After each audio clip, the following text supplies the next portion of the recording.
Gautam neuro care brain stroke migraine fits brain and spine surgeries కి best neuro surgeon. తెలంగాణలో కొత్త ప్రభుత్వం ఏర్పాటైన తర్వాత ప్రవేశపెట్టిన మహాలక్ష్మి పథకం ఏపీకి ధనలక్ష్మిగా మారింది. సంక్రాంతికి పండగ సందర్భంగా పొరుగు రాష్ట్రం జాక్పాట్ కొట్టేసింది. అదేంటి, ఇక్కడ ఫ్రీ బస్సు హామీతో ఏపీ ఆదాయం ఏంటన్నదే కదా మీ డౌట్. అయితే ఈ పూర్తి వివరాలు వినాల్సిందే. తెలంగాణలో కాంగ్రెస్ ప్రభుత్వం ఏర్పడ్డాక ఫ్రీ బస్ హామీ అమలు చేసింది. దీంతో బస్సులు కిక్కిరిసిపోతున్నాయి. మహిళలందరూ ప్రైవేట్ వాహనాలకు స్వస్తి పలికి ఆర్టీసీనే ఆశ్రయిస్తున్నారు. ఆర్టీసీ బస్సు రద్దీకి సీట్లు కూడా చినిగిపోతున్నాయి. ఫ్రీ బస్ పథకాన్ని మహిళలు విచ్చలవిడిగా వాడుతున్నారన్న ఆరోపణ కూడా ఉంది. కుటుంబాలతో కలిసి తీర్థయాత్రల్ని చుట్టేస్తున్నారు.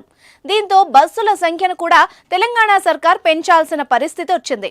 ఇక సంక్రాంతి సందర్భంగా రాష్ట్రంలో రద్దీ ఎక్కువైంది.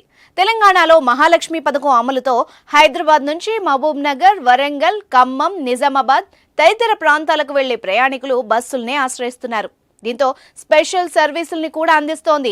ఈ కారణంతో పొరుగు రాష్ట్రమైన ఏపీకి ఈ సంవత్సరం కొత్త బస్సు సర్వీసుల్ని నడపలేకపోతోంది టీఎస్ఆర్టీసీ. హైదరాబాద్ నుంచి ఏపీకి వెళ్లే వాళ్ల సంఖ్య చాలా ఎక్కువ. సంక్రాంతి పండగకి లక్షల మంది సొంత గ్రామాలకు వెళ్తారు.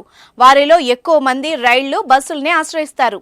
ప్రతి ఏడాది తెలంగాణ ఆర్టీసీ వందల బస్సుల్ని ఏపీకి నడపగా భారీగా ఆదాయం వచ్చేది. కానీ ఈసారి ఆ అవకాశం లేకపోవడంతో ఏపీఎస్ఆర్టీసీ పంట పండింది.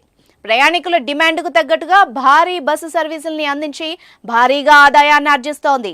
ఈ ఏడాది పండగ సీజన్ మొత్తం 6,795 సర్వీసులు తిప్పబోతోంది. అయితే అనూహ్యంగా ఏపీ బస్సుల్లో సీట్లన్నీ ముందస్తు రిజర్వేషన్లలో అయిపోతున్నాయి.